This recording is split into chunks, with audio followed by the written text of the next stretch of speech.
शनाख्ती card भी अपने inbuilt system से कैंसिल नहीं हुआ या ब्लॉक नहीं हुआ। और पीपल्स पार्टी दौर में 500 और कुछ, मुझे एग्जैक्ट फिगर्स 500 से ऊपर का नहीं याद।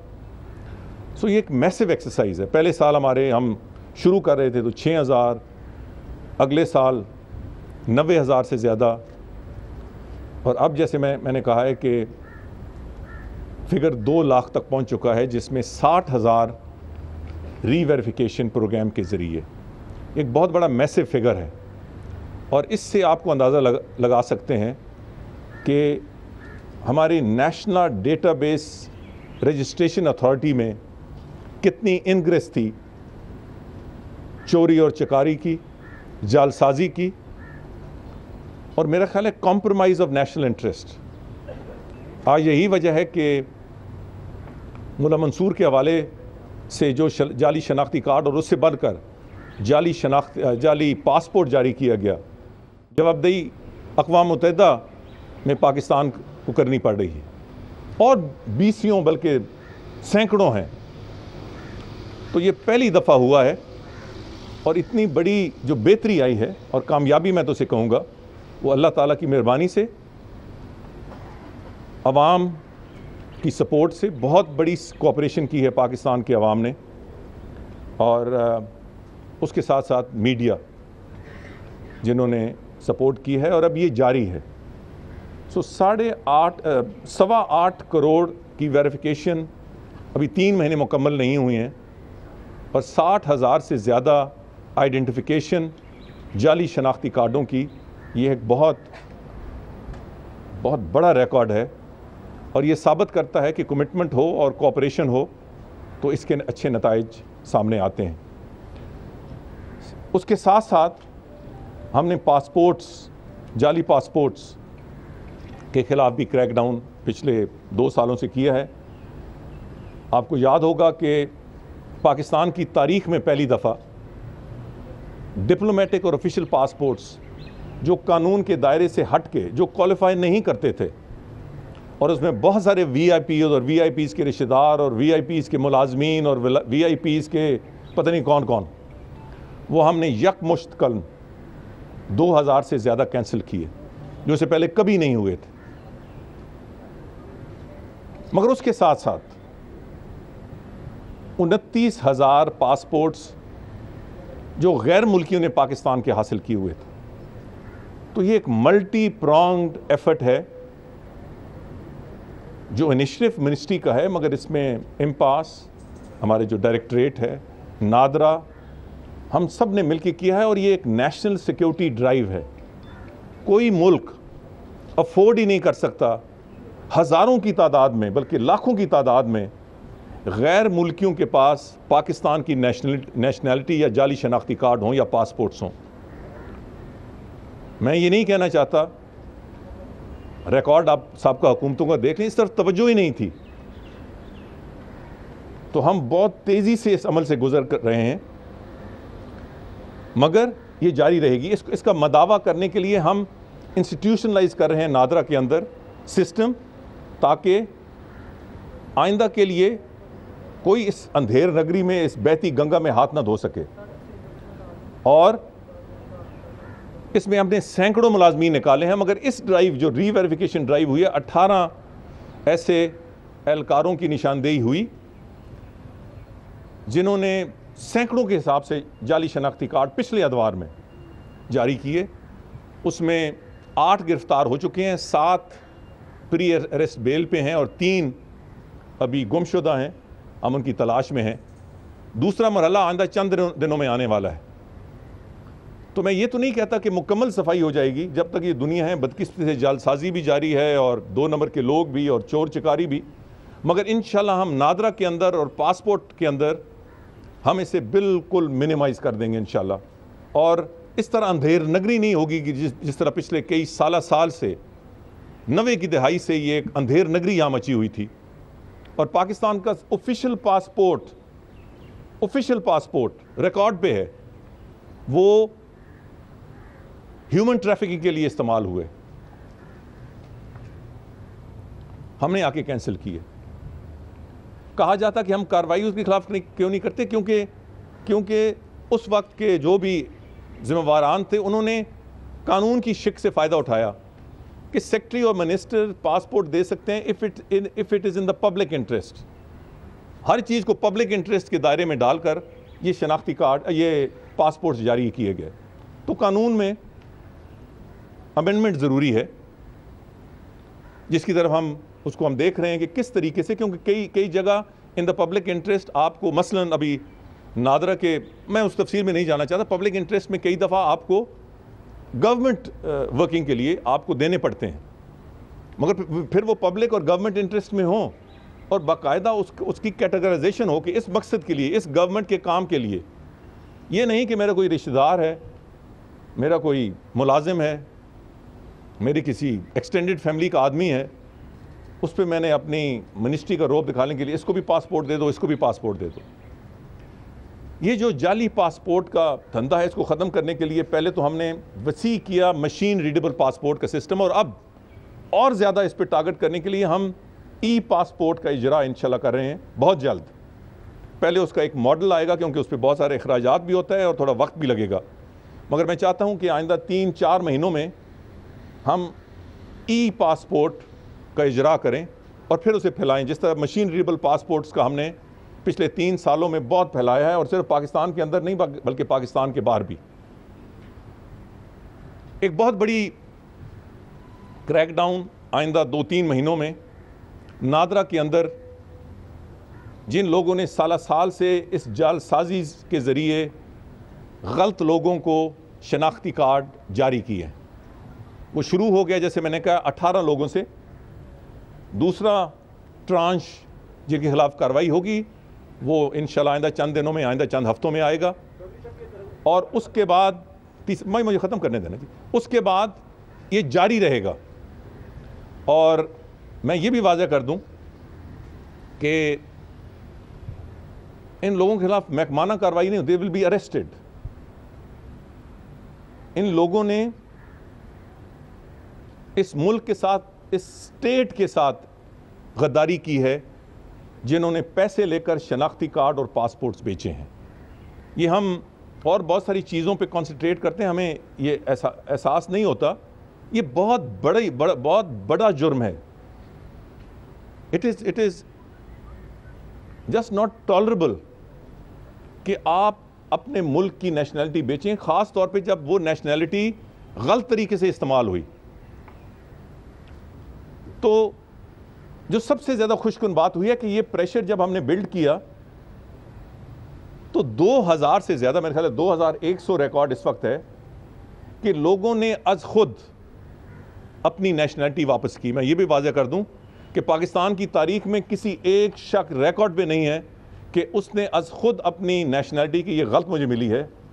हमने जो पिछले 2.5 महीने से प्रेशर डाला और आपने, मीडिया ने उसमें बहुत सपोर्ट किया, 2000 से ज़्यादा गैर मुल्कियों ने किसी भी कैद से बचने और अपने खिलाफ कानूनी कार्रवाई से बचने के, इस वक्त तक 2000 से ज़्यादा गैर मुल्की वॉलंटरली अपने नेशनैलिटी वापस कर चुके हैं। इससे पहले रिकॉर्ड पे नहीं है कि किसी एक गैर मुल्की ने भी इस तरह गलत जिसने हासिल की है उसने अपनी नेशनैलिटी वापस की हो। सो एक बहुत बड़ा मोमेंटम है, हम इस मोमेंटम को जारी रखेंगे, क्योंकि हमने क्लीन अप करना है नादरा के अंदर से, पासपोर्ट्स के अंदर से इस किस्म की गलतकारियों को, और it is going to be an ongoing process. मगर इसके साथ साथ ये भी ज़रूरी है कि जिन लोगों के अब हज़ारों की तादाद में नहीं, लाखों की तादाद में ब्लॉक हुए हैं, तो उसमें कई ऐसे भी ज़रूर होंगे जो पाकिस्तानी हैं मगर ब्लॉक हो गए हैं। तो मेरी बहुत शदीद ख्वाहिश है कि इस पे टाइम लिमिट हो, हम अनलिमिटेड टाइम पे लोगों को तकलीफ़ ना पहुंचाएं।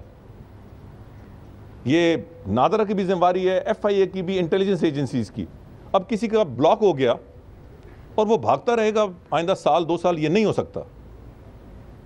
पार्लियामेंट के अंदर से भी मेरे कलीग्स की एक बहुत बड़ी इनपुट है और बहुत बड़ा दबाव तो नहीं बल्कि मुशावरत है, उन पे दबाव है और जाहिर है अगर उन पे दबाव है तो मुझ पे भी दबाव है कि कोई सही पाकिस्तानी उसके हम ब्लॉक ना करें, या अगर ब्लॉक हो गया तो उसको एक टाइम लिमिट के।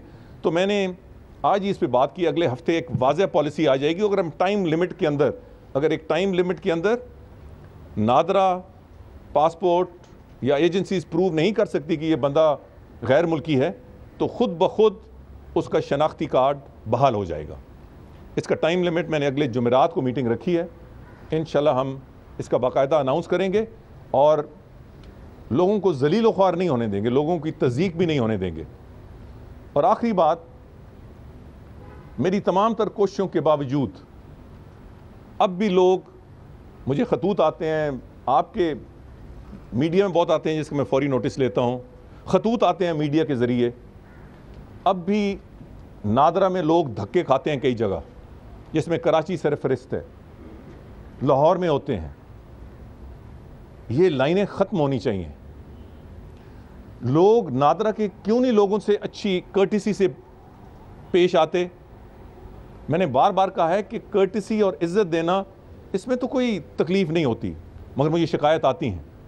तो मैंने इन्हें कहा है कि अब बाकायदा इस पर एक्शन होगा। एक तो हम बड़े बड़े सेंटर्स बड़े शहरों में खोलने लगे, आइंदा 6 हफ्तों में, 6 महीनों में, बल्कि 5 महीनों में इंशाल्लाह कराची में, लाहौर में, गुजरांवाला में, पेशावर में, क्वेटा में, जो बड़े बड़े, ये तो आइंदा 5 महीनों की बात है। इसके बाद हम छोटे, जहां भी ज़्यादा, मैंने कहा है कि अगले हफ्ते मुझे बताएं कि ज़्यादा कौन से स्टेशन हैं या रश होता है। इसके अलावा हम मॉनिटरिंग का एक हेल्पलाइन, वो भी आइंदा हफ्ते ऐलान करेंगे कि नादरा के लोग के अफसरान एहलकारों के बारे में कोई करप्शन के नोटिस है तो एक नेशनल हेल्पलाइन का ऐलान हम करने लगे हैं और उसकी मॉनिटरिंग मिनिस्ट्री करेगी। हेल्पलाइन तो नादरा की होगी। शिकायत का इजाला होना चाहिए कि भाई इतने अरसे से शनाख्ती कार्ड नहीं मिला, इतनी अरसे से कोई मेरा मसला हल नहीं हुआ, इतने अरसे से मेरा शनाख्ती कार्ड ब्लॉक है, मैं फ़लाँ दफ्तर में गया, वहाँ मुझसे पैसा मांगा गया, फ़लाँ शख्स ने मुझसे बदतमीज़ी से बात की। ये मैंने आज से तकरीबन 1.5 साल पहले ज़िम्मेवारी डाली और मेरे सामने एक बहुत अच्छा सिस्टम नादरा के चेयरमैन सामने लेके आए, मगर मैं उन्हें कहा कि ये सिस्टम काम नहीं कर रहा। मैंने उन्हें ये भी कहा है कि नादरा के जो अच्छे एहलकार हैं उनकी तनख्वाहें बढ़ाएं, जो गलत हैं उनके खिलाफ कार्रवाई करें, और ख़ास तर जो बदतमीज़ी से पेश आते हैं उनके लिए नादरा में कोई जगह नहीं है। तो मैं उस तफसील में नहीं जाना चाहता। इंशाअल्लाह ताला मैंने कहा है कि आइंदा 3 हफ्ते, हर हफ्ते मैं इस पर मीटिंग करूँगा, बोर्ड को भी बुलाऊँगा, नादरा के लोगों को भी बुलाऊँगा, पासपोर्ट्स के लोगों को भी बुलाऊँगा, FIA के लोगों को भी बुलाऊँगा। और इनर अकाउंटेबिलिटी का भी एक सिस्टम होना चाहिए। पहले मैंने ये सारा काम डायरेक्शंस दे देते थे, मैंने दे दिए थे नादरा को, उसकी इम्प्लीमेंटेशन उस लेवल पे नहीं हुई। तो आइंदा 3-4 हफ्ते आप देखेंगे कि इस पे इंशाल्लाह बहुत तेज़ी से अमल होगा और नादरा के शनाख्ती कार्ड हासिल करने में, पासपोर्ट हासिल करने में जो रुकावटें हैं, जो लोगों को तकलीफ़ होती हैं, इंशाल्लाह हमने बहुत सारे हल किए हैं, बहुत ज़्यादा और ज़्यादा हल करेंगे। पहले बड़े मेगा सेंटर्स कराची में जो हम प्लान कर रहे हैं आइंदा 1 साल में, वो 3 हैं। उसके बाद छोटे टाउन्स में आएंगे जहां लोग इसी तरह, जिस तरह इस्लामाबाद में है, पिंडी में है, आप देखें कि मैं वहाँ देखता हूँ कि अब रश बहुत कम होता है। इसी तरह हम हर शहर और हर जिसमें जहाँ भी ज़्यादा रश होता है, एक मयार हम काम कर रहे हैं, आइंदा मीटिंग में उसका मैं ऐलान करूँगा। जहाँ एक दिन में एप्लीकेंट इससे ज़्यादा हैं उसके लिए बड़ा एक नादरा सेंटर, और जहाँ ज़रूरत होगी वहाँ ह्यूमन रिसोर्स भी हम बढ़ाएंगे। सो ये बेसिकली 1 पॉइंट एजेंडा था, मगर ये एक नेशनल सिक्योरिटी ड्राइव है। इसकी मैनिफेस्टेशंस बहुत ज़्यादा हैं। इसके ज़रिए जाली शनाख्ती कार्डों के ज़रिए यहाँ ह्यूमन ट्रैफिक दहशतगर्दी हुई के वाक़यात हुए, पाकिस्तानी शनाख्ती थे गैर मुल्की, गलत ऑफिशियल पासपोर्ट के ज़रिए ह्यूमन ट्रैफिकिंग वाक़े हुए, ह्यूमन स्मगलिंग के वाक़यात हुए। गैर मुल्कियों ने हमारे पासपोर्ट्स लेके हमारी बदनामी का बायस बने। हमने बैरूनी ममालिक से भी कदगन लगाई। जब मैं आया तो हर दूसरे दिन मुझे आता था, कभी इटली से, कभी कनाडा से, कभी अमेरिका से, कभी किससे, फलां शख्स हम भेज रहे हैं अगले जहाज़ पे, इसके खिलाफ दहशतगर्दी का इल्ज़ाम है। मैंने कहा कि इसके बाद आइंदा अगले जहाज़ पे वापस भेजेंगे, अगर दहशतगर्दी का इल्ज़ाम है तो इसको वहाँ ही ट्राई करें। अगर दहशतगर्दी का इल्ज़ाम पाकिस्तान में तो नहीं है, वहाँ है, तो इसके खिलाफ कार्रवाई होनी चाहिए।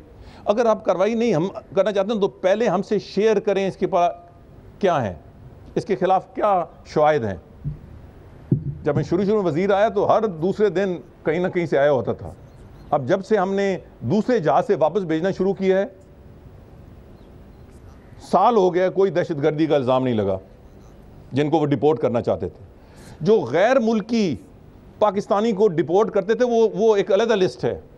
अब कोई पाकिस्तानी, कोई मुल्क भी, खा वो अमेरिका हो, यूरोप हो, कोई और हो, वो जब तक हम तस्दीक न करें वो जहाज़ पे नहीं बिठा सकता।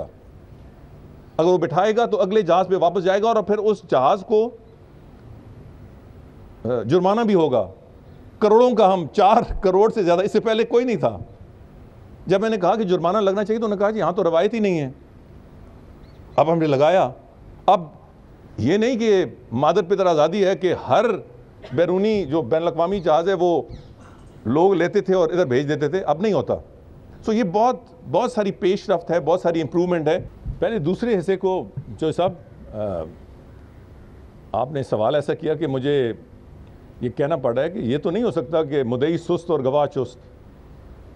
हिंदुस्तानियों के पास खुद कुछ नहीं है सबूत, तो पाकिस्तान किस किस्म की कार्रवाई करे।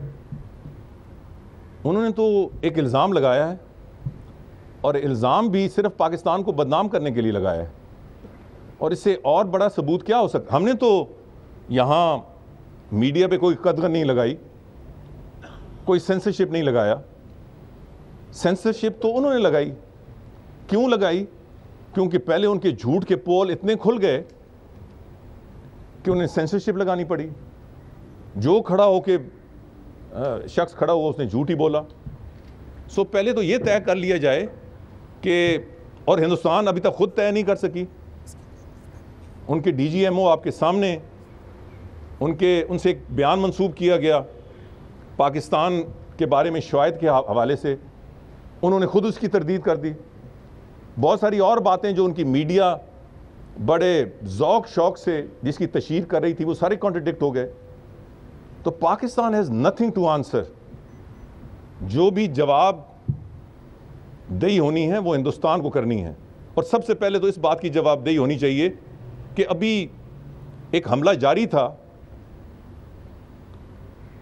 अभी तो तहकीक शुरू ही नहीं हुई थी और उन्होंने इल्ज़ाम हम पे लगाना शुरू कर दिया। सो अगर कोई जवाब आना चाहिए, if anybody has to answer anybody, it is India.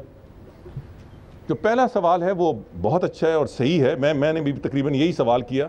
उसकी वजह चौधरी साहब ये है कि सिर्फ ये नहीं कि एक शवाहिद सामने आए और हमने कार्रवाई शुरू कर दी या नादर ने कार्रवाई शुरू कर दी और फिर उसके खिलाफ एक्शन हो जाएगा। We will have to account for it in a court of law. तो बहुत सारे और शवाहिद इकट्ठे करने पड़ते हैं, takes time, it's a huge exercise. इसलिए 18 ये जो पहले आइडेंटिफाई हुए हैं, इनमें से बहुत सारे ऐसे हैं जिन्होंने 1, 2 या 10 शनाख्ती कार्ड जाली नहीं बनाए। इनका पूरा नेटवर्क है और इनमें से जो 8 गिरफ्तार हुए हैं उन्होंने और लोगों के नाम बताए हैं।